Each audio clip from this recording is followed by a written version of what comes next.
हमारा तकदीर है, किस्मत है, ऐसा लोग सोचते हैं। किसी को कोई भाग्य, तकदीर और किस्मत नहीं होता है। भाग्य क्या होता है, किस्मत क्या होती है?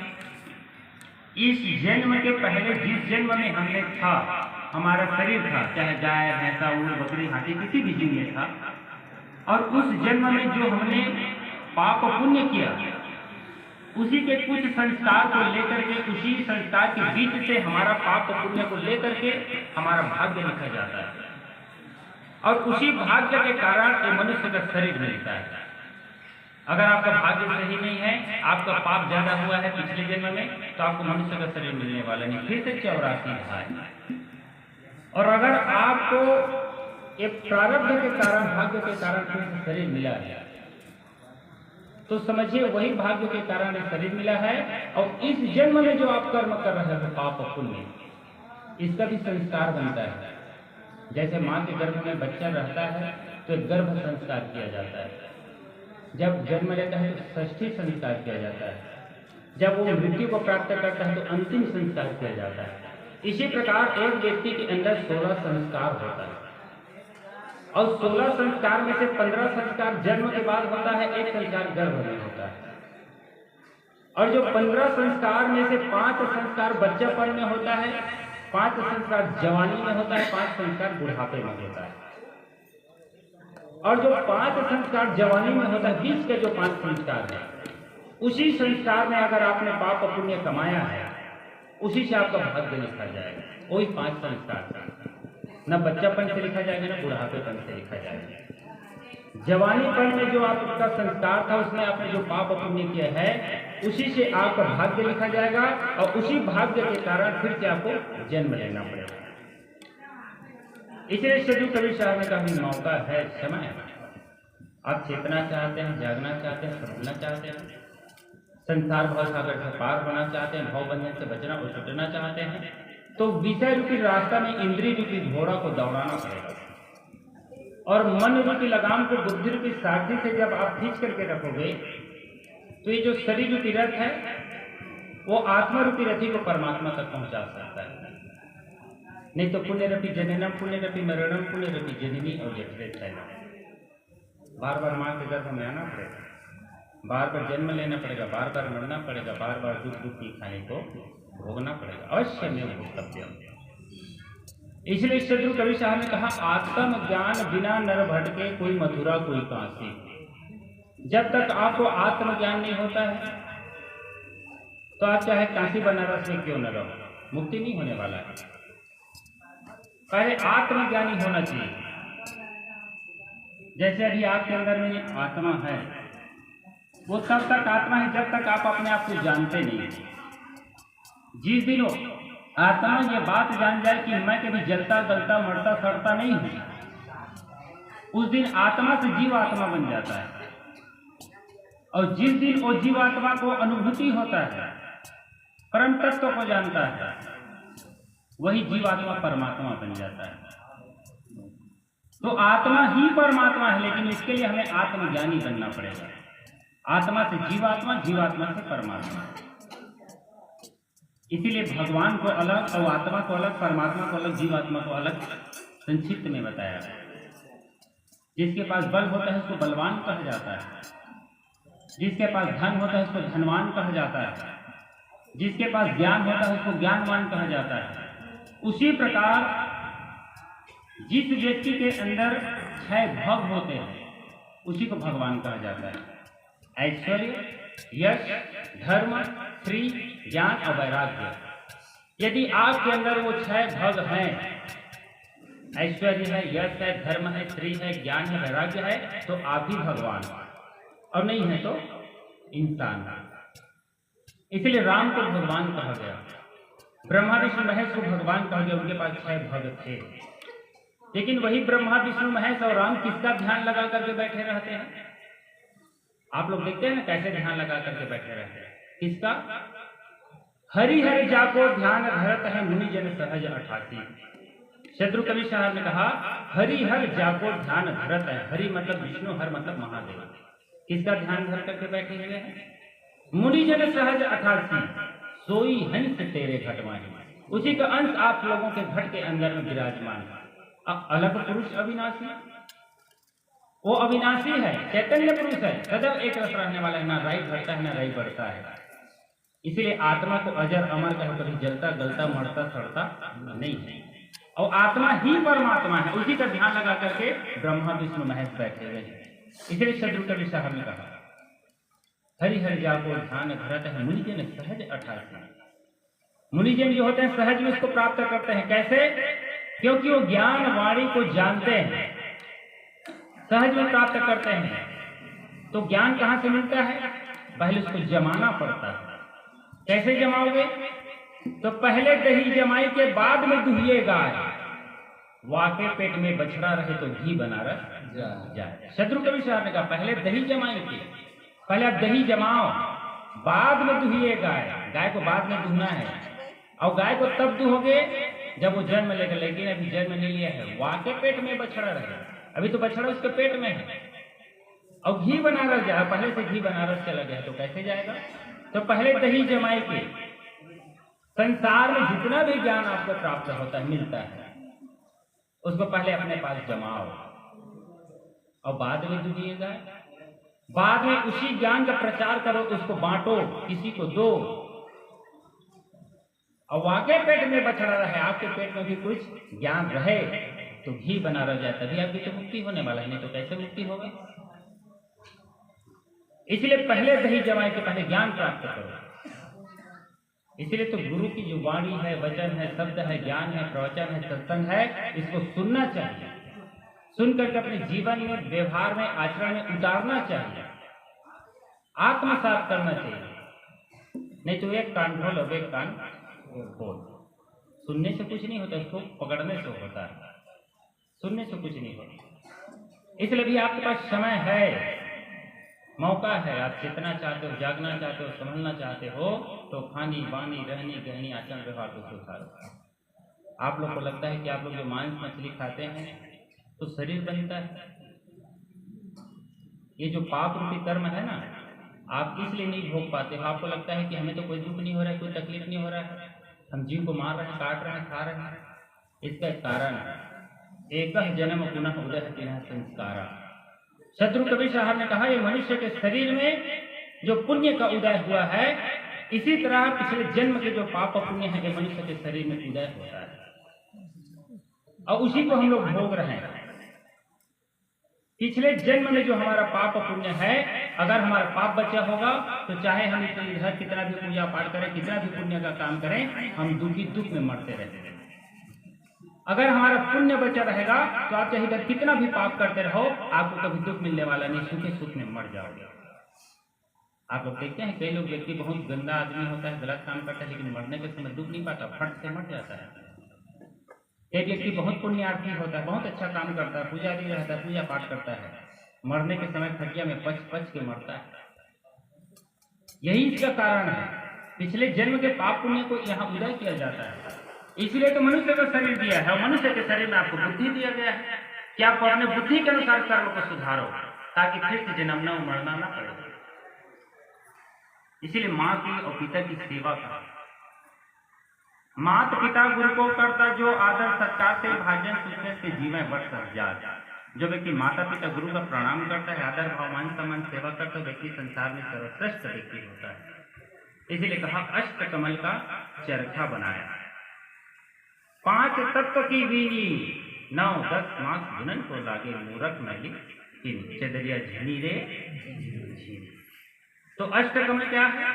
माँ के गर्भ में जब एक बच्चा बनाया जाता है, बुना जाता है ना, तो वहां 8 कमल फिट किया जाता है। 4 कमल पिता का और 4 कमल माता का, जिसमें दांत हड्डी नाखून बाल ये पिता का देन होता है। चमड़ी नाड़ी खून मांस ये माँ के गर्भ से हमको मिलता है, उसी को काट करके बच्चे में लगाया जाता है। इसी को कहा अष्ट कमल का चरखा बनाया, 5 तत्व कर दीनी, आगे पानी हवा पृथ्वी आकाश, ये 5 तत्व को मिलाकर के शरीर का रचना किया गया, बुना गया है। 9-10 मास बुनन को लगा, माँ के गर्भ में 9-10 महीने तक उसको बुनने और बनाने में लगता है। और मूर्ख मैली की है, आदमी इतना मूर्ख हो जाता है कि उसी माँ के गर्भ से जन्म लेने के बाद उसी माँ के गर्भ को थोड़ा सा दाल चम्मच सब्जी के लिए लोग दुख और कष्ट देते हैं, अशब्द बात करते हैं माता पिता को। संसार में चाहे आप रात दिन पूजा पाठ करके देख लो, अगर आपने मन से, वचन से, कर्म से माता पिता को थोड़ा सा भी शब्द से गलत व्यवहार किया है तो जीवन में आपको कभी सुखी जीवन मिलने वाला नहीं, निश्चित है, लिख के। माता पिता से बढ़ के संसार में कोई भगवान नहीं है। आप लोग दौड़ते रहते हैं पूजा में, पाठ में, तीरथ में, व्रत में, उपास में, घाट में, नवधा में, रामायण में, चौका में, आरती में, पोथी में, भागवत में, पुराण में, वहां कहाँ भगवान मिलेगा? वहां केवल ज्ञान मिल सकता है, आपको रास्ता बताने के लिए ज्ञान दिया जाता है। चौकाटी से मुक्ति थोड़ी होगा, चौकाटी से पाप थोड़ी कटेगा, इससे आपका दुख थोड़ी कम हो जाएगा। एक केवल ज्ञान का रास्ता है, आपको ज्ञान की प्रकाशित आपके जीवन में करने के लिए, सही रास्ता दिखाने के लिए एक गुरु लोग जो है चौकाटी का रचना करते हैं। इसलिए चौका कहा, चारों तरफ से चौकस रहना शरीर के प्रति, यही तो चौका है। इसलिए हम आप सभी लोगों को चौकस रहना है, सावधान रहना है कि इस राम के अंदर, घट के अंदर जो राम है वहां कोई भी प्रकार का विकार न। हम लोग दौड़ते रहते हैं। सदगुरु कबीर साहब ने कहा मंदिर पूजा रोज करो, तीरथ करो 1000, इतना भी तीरथ करो, क्या होता है इससे? यदि आपकी खानी पानी सही नहीं, रहने कहीं सही है, माता पिता की सेवा नहीं कर सकते तो कितना भी करो। इसे कहा पाथर पूजे हरि मिले तो मैं भी पूजूं पहाड़, पर घर की जाता कोई न पूजे जा सके खाए संसार। क्यों कहा सदगुरु कबीर साहब ने? तो पत्थर के पूजा में लगे हो, मूर्ति के पूजा में लगे हो, मंदिर के पूजा में लगे हो और समझते हो कि हमारी मुक्ति हो जाएगी, हरि मिल जाएगा, भगवान मिल जाएगा, तो कैसे मिलेगा? पत्थर की पूजा करने से भगवान मिलेगा? तो मैं भी पूजूं पहाड़। डायरेक्ट आदमी पहाड़ का पूजा कर ले तो वहां तो बहुत सारा पत्थर होता है। आप लोग सिल लोट देखते हैं, कितना सुंदर चटनी हम लोग पीस के खाते हैं सुबह सुबह। छत्तीसगढ़ में तो अंगाका रोटी चलता है, उसी में चटनी पीस के खाते हैं, पता लगा। लेकिन वो रगड़ा रहा है, पिसा रहा है, लेकिन उसका कोई पूजा पाठ करने वाला नहीं है। और लोढ़ा को आप सिल के ऊपर में खड़ी पका दो, महाराज को बुला लो, महाराज आएगा, ओम जलम समर्पयामि, दुग्धम समर्पयामि, तरह तरह के मंत्र मारे, जहां प्राण प्रतिष्ठा होगा। तत्केलन महाराज के मंत्र में ताकत है तो अगर दादा माथे तो प्राण प्रतिष्ठा नहीं कर ले घो। जब पथरा में डाल सकते थे तो हाथियों में तो डाल सकते। भगवान राम के भाई ला रावण के बेटा मार दे रही और मरे स्थिति में रही तो भगवान राम प्राण प्रतिष्ठा नहीं कर लेते। वैद्य ला बुलाएगी, वैद्य हनुमान ला भेजी संजीवनी बूटी पर, वहां ले तो ठीक हो गई। तो भगवान राम का मंत्र नहीं रही। राम ने भी कहा जंत्र मंत्र सब झूठ है, मत धर्मो जग कोश, और गुरु नाम जाने बिना मुक्ति नहीं हो। बिना गुरु की मुक्ति कैसे होगा? भगवान राम को भी गुरु बनाना पड़ गया था संसार में। ब्रह्मा विष्णु की क्या बात है? गुरु बिना भव निधि करे न कोई, जो विरंची शंकर सब कोई। ब्रह्मा विष्णु महेश भी बन जाओगे तो बिना गुरु के आप पार नहीं हो सकते। इसलिए किसी को दुख देने का भाव हमारा नहीं होना चाहिए। सबसे बड़ी बात है कि हमारा मन में चल क्या रहा है, सुरती क्या कहता है, मन क्या कहता है, जो विचार चल रहा है वो क्या चल रहा है, किस दिशा में चल रहा है, ये ज्यादा मायने रखता है। इसलिए मन को बड़ा विचार करके चलाना चाहिए, मन का दिशा सही होना चाहिए। नहीं तो नहाए धोए क्या हुआ, गया न मन का मैल, और चाहे नहाए गंगा गोदावरी रहे बैल का मैल। आप प्रयागराज बार बार नहा के देखो, मन साफ नहीं है तो किसमें नहाने से कुछ होने वाला। लोग कह रहे हैं कि मर गया तो मुक्ति हो गया, प्रयागराज में मर गया तो मुक्ति हो गया। मरने से मुक्ति होगा? कर्म से मुक्ति होता है। इसलिए रामायण में लिखा कर्म प्रधान विश्व रुचिराखा, जो जस करें सो तत्फल। कर्म ही प्रधान है। अगर कर्म खराब है तो आज संसार में कुछ भी करके देख लो, मुक्ति होने वाला नहीं। और कर्म सही है तो बाहर पूजा पाठ करने की भी कोई जरूरत नहीं। इसलिए तो पुरुषार्थ बनाया गया है, 4 पुरुषार्थ, धर्म अर्थ काम और मोक्ष। पहले धर्म का काम कीजिए, सत्कर्म कीजिए, अच्छा कर्म कीजिए, उसी से अर्थ कमाइए। धन रुपया पैसा संपत्ति जितना कमाना चाहते हैं कमाइए, और उसी धन रुपया पैसा संपत्ति से धर्म अर्थ काम और मोक्ष काम कीजिए। अपने परिवार को चलिए, अपने परिवार को सुखी जीवन लीजिए। आपके कारण आपके घर के एक भी व्यक्ति को दुखी नहीं होना चाहिए। और जब आपके घर में कोई भी व्यक्ति दुखी नहीं है तब जाके आपको दान दक्षिणा करनी चाहिए। नहीं तो दान देने से कोई पुण्य होने वाला नहीं है। आपको लगता है कि दान देने से पुण्य कमा लेंगे, तुमन हमारा 1 लाख भी चढ़ा दिया तो तुमन के पुण्य बनने वाला नहीं है। कहा कि घर में दुख पास आदमी तो तुम्हारा हमारा चढ़ाए का हो हमारा दिया तक 3 ठो लिमिटेड टाइम दो अभी 1 ठो बनाए हैं ये पाल फिर साल बना दो हमारा तो चाहिए। लेकिन हम कहा था कि तुम्हारा दान देने की जरूरत नहीं है। कहा कि पहले अपन परिवार ला सुखी करा तुम्हारा कहा कि जे घर में तुम्हारा था वो घर मंदिर है और घर में रहने वाला व्यक्ति है ही भगवान है ओकरे पूजा करना है। पत्थर पूजा में कार्य दई दे दुख पात है बेटा बेटी में दुख पात है पति पत्नी दुख करत है तो पत्थर पूजा का काय मिल जाए पानी चढ़ा था दूध रितो था दुनिया भर के बेल पानी चढ़ा था नजर चढ़ा था एक से काम मिलने वाला है। दई दे तो पूछ के देखा पूजा करके जिया तो जी मूर्ति के आगे जीते जी हुए व्यक्ति को तो आप लोग कुछ नहीं करते हैं जिसमें कुछ नहीं है न जले न गले न मरे न सड़े अजर हमारा अविनाशी चैतन्य पुरुष उसका कोई ध्यान नहीं है व्यक्ति को अब पत्थर में लगा हुआ है। आप ही के अंदर में राम बैठा हुआ है बाहर में राम नहीं है। जो तिल माही तेल है जो चकमक में आग और तेरा राम तुझ में और जाग सके तो जाग। राम को अयोध्या में ढूंढोगे तो थोड़ी मिलेगा वो केवल एक प्रतिमा है स्वरूप है।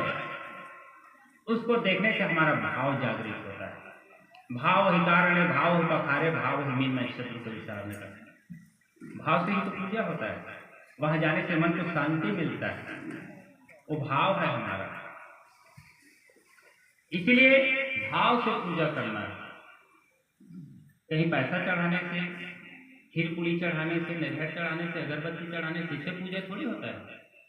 शत्रु कबीर साहब ने कहा मेहंदी रंगे ना रहे गोदना गोदे सो संग देखा देखी भक्ति का कभी न चढ़ाए रंग। आप किसी और को देख करके भक्ति करते हैं। आजकल देखते हैं बड़े बड़े भागवत करता लोग जब भागवत करते हैं तो आजकल के लड़की लोग बड़े बड़े चंदन लगाए रहते हैं। अब क्यों लगाते हैं? उनको स्टोरी डालना है उनको मोबाइल में स्टेटस डालना है दिखाने के लिए भक्ति कर रहे हैं। और 9 दिन की भक्ति है 9 दिन के बाद 10वें दिन कोई चंदन बंदन लगाने वाला नहीं है क्योंकि दिखावा करना चाहते हैं संसार में। नहीं तो भागवत क्या है? भाव भक्ति का ज्ञान वैराग्य का त्याग। जिस व्यक्ति के अंदर भक्ति ज्ञान वैराग्य त्याग होता है वही भागवत के ज्ञान को प्राप्त कर सकता है। भागवत बहुत बड़ा ग्रंथ धर्म है हमारा और उसके ज्ञान को प्राप्त करने के लिए हमारे अंदर भक्ति होना चाहिए ज्ञान होना चाहिए वैराग्य होना चाहिए त्याग होना चाहिए तब उसके ज्ञान को आप प्राप्त कर सकते हो। ऐसे बैठ करके वो एक पट्टा लगा लेंगे राधे राधे बड़े बड़े चंदन लगा लेंगे तो आपके अंदर में ज्ञान उतर जाएगा क्या? वो केवल दिखावा भक्ति। उसके पहले आप भक्ति जागृत कीजिए। भक्ति नितिनी मुक्ति की चढ़ाई संत सबधाज जिन जिन मन आलस के तो जन्म जन्म बचता। भक्ति एक निशानी होता है मुक्ति के रास्ता का लेकिन उसमें चढ़ने के लिए आपके जीवन में कई प्रकार के दिक्कत और परेशानी आएगी। उसके लिए आपको मार भी खाना पड़ सकता है। तो शत्रु कबीर साहब ने कहा जो तू चाहे भक्ति करण को निंदा से मत डरना 5 छड़ी कोई सिर पर मारे और सहन बने तो सहना।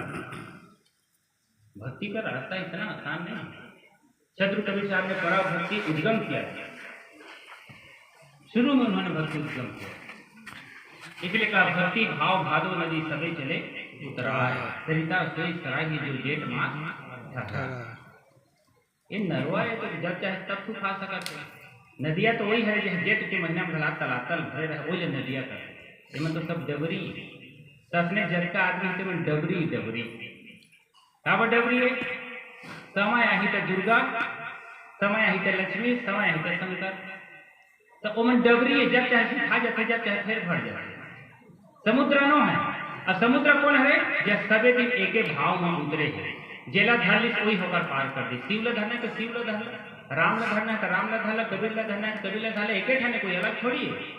भाई रे दुई जगदीश कहाँ से आया कहाँ कबीर कौन बार आया वही राम वही कबीर वही अल्लाह यीशु कहा आया वही राम है वही कबीर है वही अल्लाह वही यीशु है। कौन से अलग भगवान है संसार में? एक ही भगवान है अलग अलग नहीं है। लेकिन रास्ता कबीर पंथ मतलब रास्ता पंथ मतलब रास्ता आपको एक रास्ता पकड़ के चलना है। इसलिए कलयुग केवल नाम आधारा सुमिर सुमिर नर उतरहि भव पार। नाम ही आधार है संसार में। राम से प्रेम है तो राम राम राम राम कहते रहो समय निकाल कर।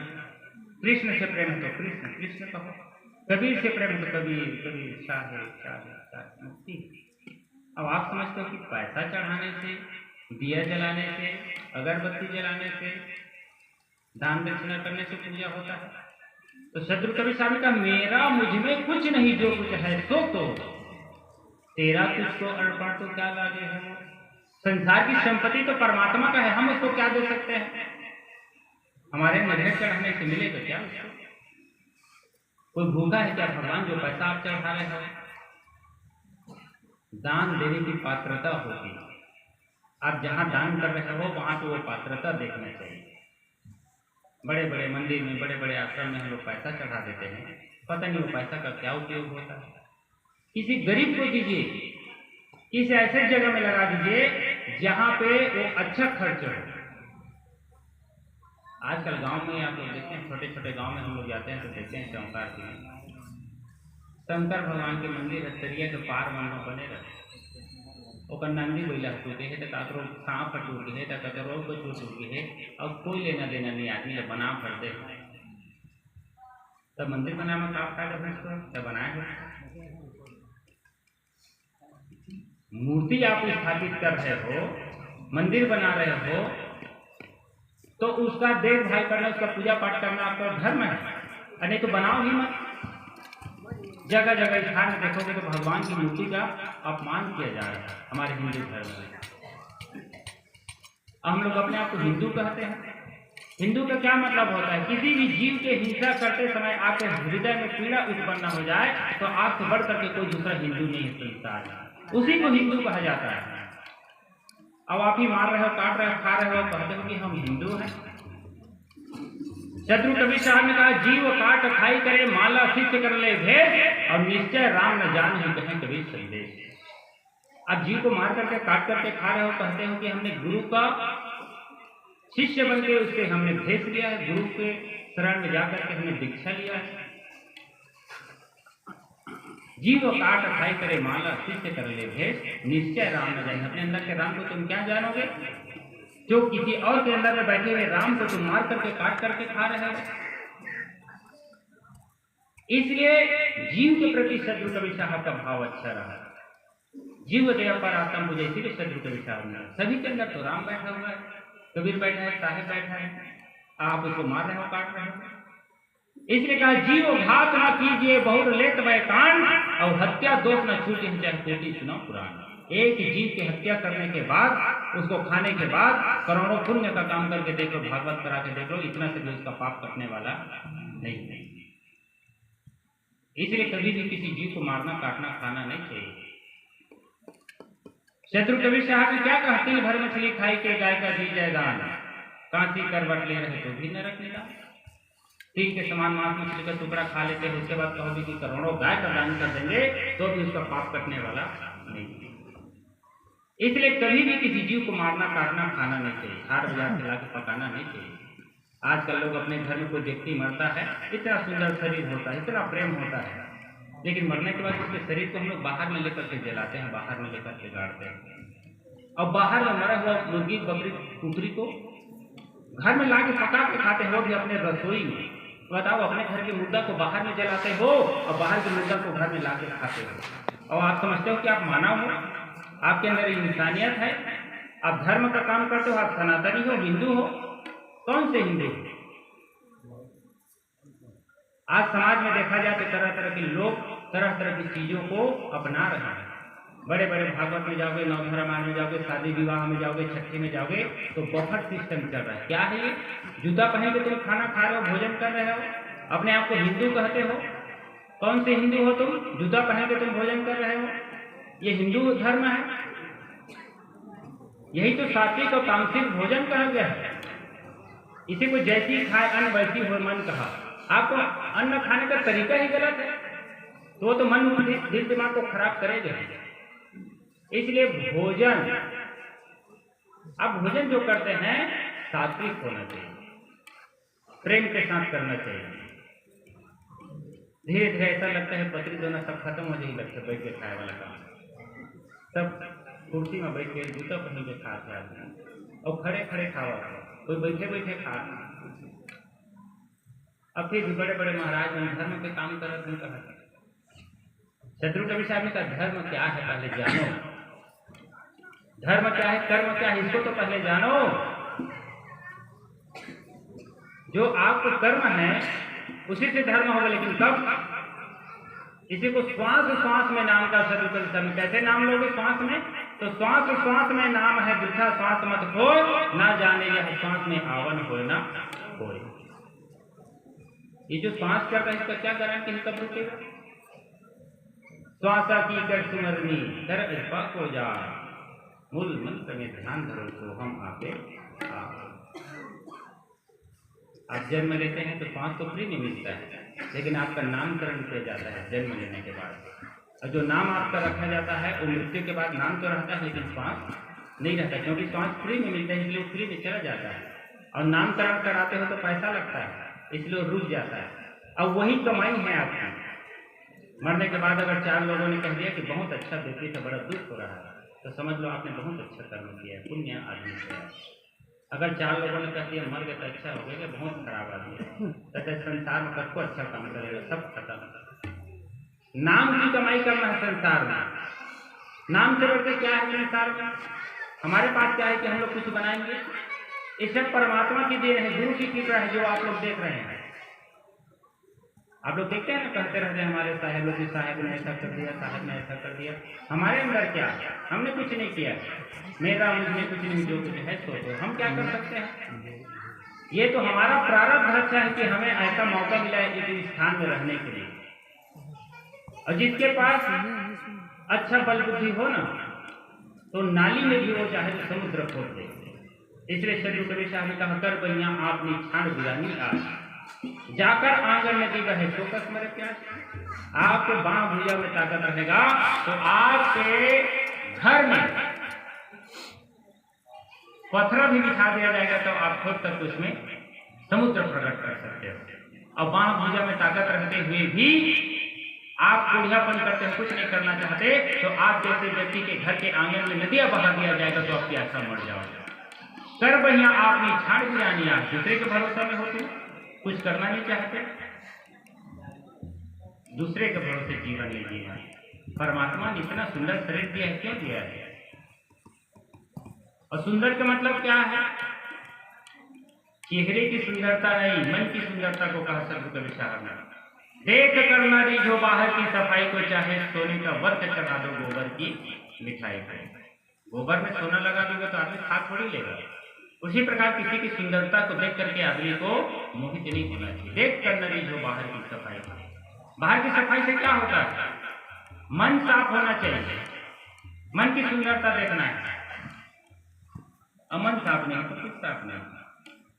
कहने के लिए तो बहुत सारा, लेकिन समय भी तो जा रहा है, 8:30 हो गया, भोजन करते 9 बज जाए, फिर रात आज भोजन भी होना है। हिरमन दास आए हैं, जिसाही ना है, भगत आए, कई आए है, देव आने वाला है, कई जगह जगह। खाली भजन जो है बहुत सारा चीज, भजन में जो आपको ज्ञान मिलता है ना, वो ऐसे हर जगह नहीं मिलता है, उसके शब्द को समझना पड़ता है। भजन का मतलब आप लोग संगीत समझते हैं, हाँ वो ही कर है, नहीं, एक एक शब्द का एक एक महत्व होता है, बड़ा महत्व होता है। उसको सुनने से, अपने जीवन आचरण में व्यवहार में उतारने से पता चलता है कि क्या गा रहा है। अभी उन्होंने कहा ना साहेब बंदगी, साहेब बंदगी। साहेब बंदगी से क्या मतलब है? सा मतलब शब्द है, माने है, वो मतलब बंदनी, अ मतलब अंतःकरण, ई मतलब स्थिरता। शरीर के अंदर अंतःकरण में स्थिर बना लेकर के जो विराजमान किया है वही पुरुष कबीर है। बंदगी प्रणाम भाव आवत साधु न हर्ष जात दिया न रोज। शत्रु कवि साहब ने कहा साधु को आते हुए देख करके यदि आपके मन में प्रसन्नता नहीं है तो आपका जीवन बेकार है। अगर आपके घर से जाते हुए आपके आंखों में आंसू नहीं आया तो आपका जीवन बेकार है। आवत साधु न हर्ष जात दिया नहीं रोज। आपको लगता है मुक्ति हो जाएगा? संत जो होता है ना, अपने जीवन को बड़ा तप में गुजारते हैं। कभी कभी आप लोग को जो कर्म है ना, उसको गुरु को भी भोगना पड़ता है।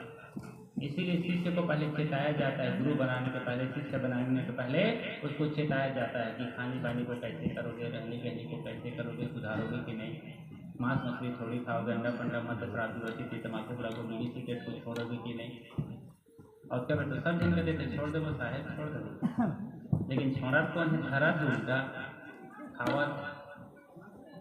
तो कभी कभी हम लोग आप लोग के कर्म को भोगते हैं,